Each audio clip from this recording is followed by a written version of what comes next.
Okay, has got behind this.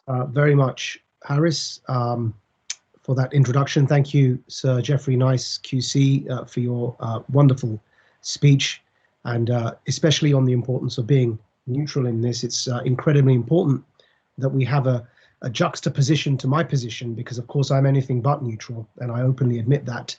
I have been a campaigner on this issue, generally around Muslim causes, but specifically on the Uyghur situation prior to my hunger strike as well. As Harris mentioned, we have been active around this with Quilliam, the former UK head of the World Uyghur Congress, came to our offices and touched me in a way that I never forgot. But matters came to a head because last year we saw video footage, the kind of footage I thought I'd never see again, where we saw bound, hooded, costumed or uniformed minorities within the People's Republic of China, kneeling on the floor, blindfolded, being led onto trains. And tomorrow is Holocaust Memorial Day. Now, when I saw that footage last year, the British media had not yet publicized any of such footage. And it shocked me that this was out there. It had been verified by our security services as genuine and authentic footage. And yet none of our news media nor our newspapers were featuring these unfolding atrocities. And as Harris previously mentioned, this was during the beginning of our first lockdown. But this had been boiling up inside of me since I first saw that footage, which was before the 2020 first lockdown. It was in fact towards the end of the year in 2019. And my radio shows, and you just saw some footage of those shows, began mentioning the existence of this footage towards the end of 2019. And I became increasingly frustrated that we weren't seeing any media representation nor commentary on what was going on. That frustration built to a point where in the beginning of 2020, I almost felt like there was an unstoppable and impossible to ignore voice inside of me that was telling me I had to do something radical and drastic to try and draw attention to this cause.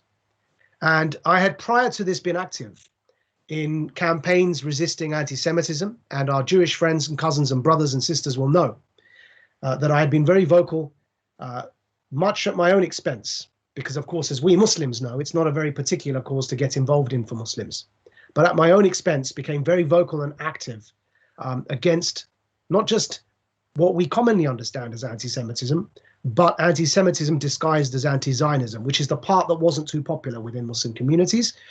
But I did that because I believed that at a certain point, a line needs to be drawn in the sand because of my own personal experiences with arbitrary detention, torture in Egypt, and being a prisoner of conscience. So when I saw the footage, it took me back to when I was 16 years old and reminded me of what initially radicalized me towards an Islamist ideology in the first place. And it was that other genocide against Muslims. And this one was in Bosnia. Now, at the time in Bosnia, UN peacekeepers, in particular Dutch forces, were present at Srebrenica, where 3,000 Muslim men and boys were buried in a mass grave, but they had no orders to intervene. And so as this mass killing unfolded, UN peacekeepers were quite literally standing there and watching because they had no orders to do anything. And that was seared in my mind as a memory because it affected the rest of my life. And I didn't want for any current 16-year-old Muslim or any other activist who concerns themselves with human rights or generally the cause of humanism to watch this genocide unfold and feel as helpless as we did then when we were watching the genocide unfold in Europe against Muslims.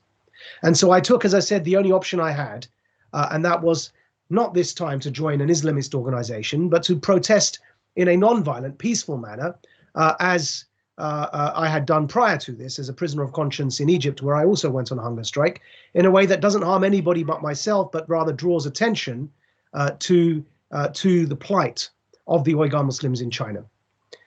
Now, there's a reason we say never again. And what I'd like to do is spend the remainder of my time, 8 minutes, just to go into why I believe it's so important to understand that phrase, never again. As I say, Holocaust Memorial is coming up tomorrow. And often we say never again, and yet Rwanda happened, and the Rohingya genocide happened, and we have the Uyghur genocide, and after the Holocaust, of course, before all of those, the Bosnia genocide, as I've referenced. And so what does it mean, never again, if it keeps happening? And I think the only way for us to understand that phrase, never again, when it comes to genocide, is in the context that we shall never tolerate it again. That if it is unfolding within our lifetimes, we have a choice to make.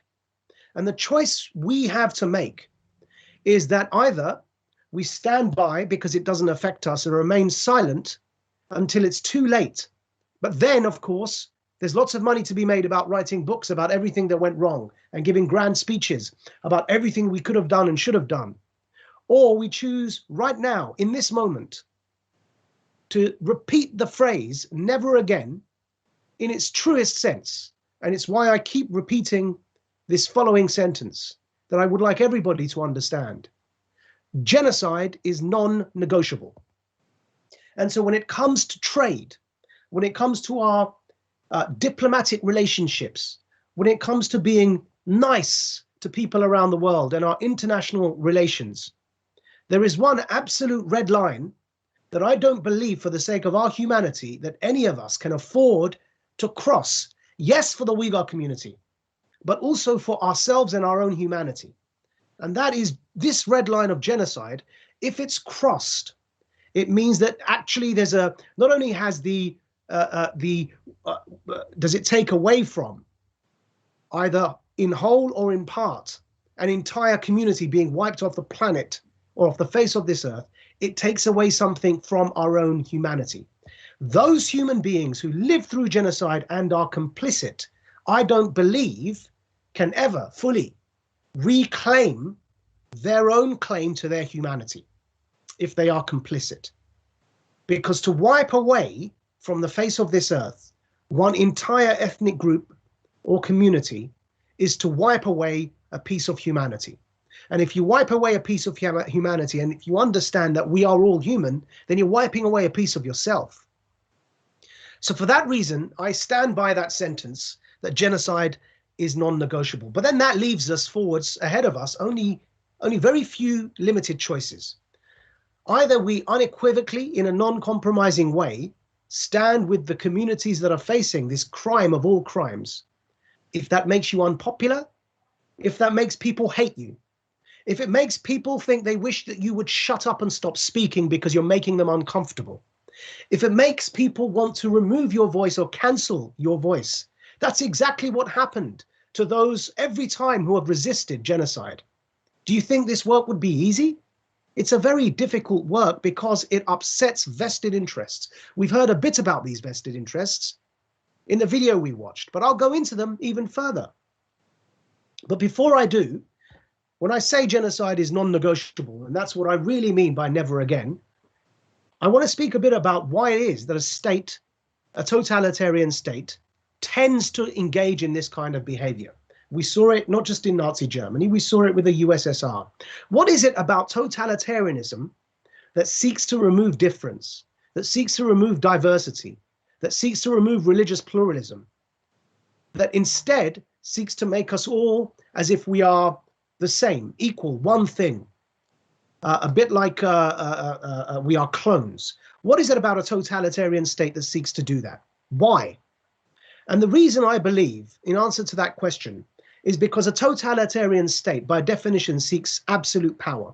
And when they're seeking absolute power, the biggest thing that stands in their way between them and control of their population is difference. Because difference means that we don't all behave in the same way, which makes it difficult for a state to control. And so diversity is a huge threat to a totalitarian state. So is religious freedom.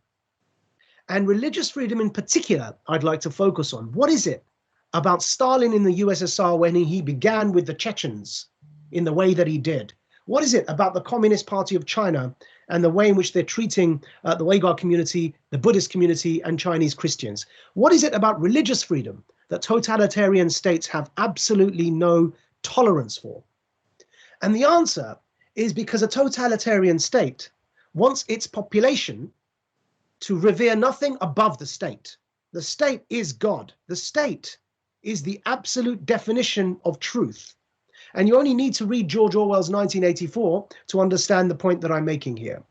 And so if you have religious freedom and religious pluralism, even for, and I'm sure I speak for other speakers as well, I don't consider myself a devout Muslim. But to understand this principle here of religious freedom means that you open up the door, the potential for a person within the totalitarian state to hold something in reverence above the law, to hold something in reverence above the state.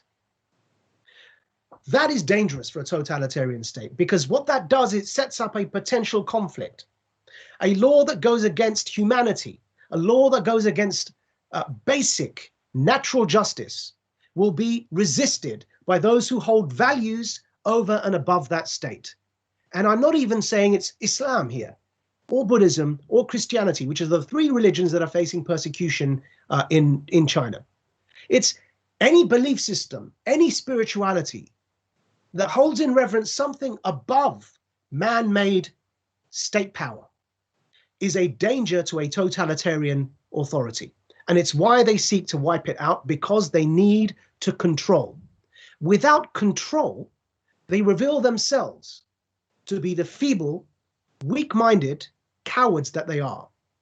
And it's control that gives them the illusion of power.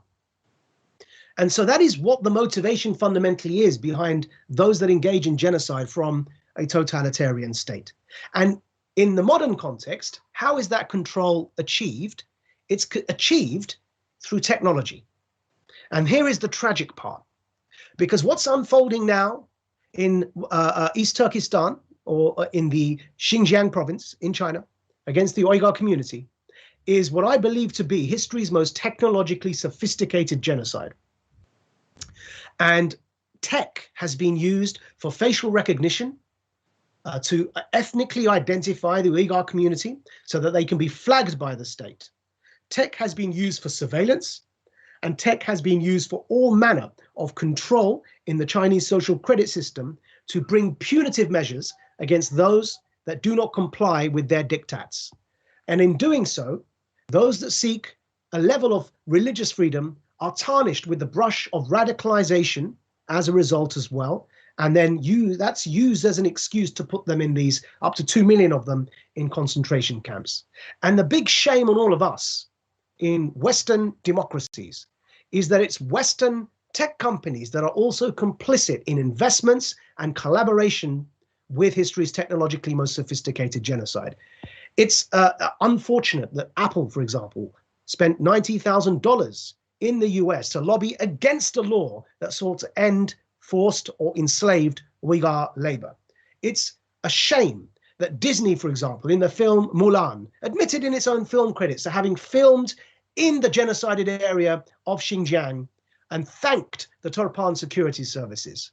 And so we are all complicit. The cotton, 20% of the world's cotton that we wear is through enslaved or forced Uyghur labor, because in China, 84% of the cotton comes from the genocided region of Xinjiang. Is it not always about control and profit? And so I'll end here I've run out of time. I'll end here by saying this is not popular work. And if you want to help in and get involved in this work, it's not going to make you popular. This is not work for fame or glory. People will hate you because you're speaking against their interests. Nike, Apple, Disney, very powerful corporations will spend money to tarnish your names and reputations. But there are people who will forever applaud your efforts, and they are the victims of genocide that need your help. So please, I beseech everybody to get involved in this cause, to join the Canadian Parliament that has declared this a genocide, the US State Department that has declared this a genocide, to pressure the British government to facilitate a formal understanding of whether or not this is a genocide or not.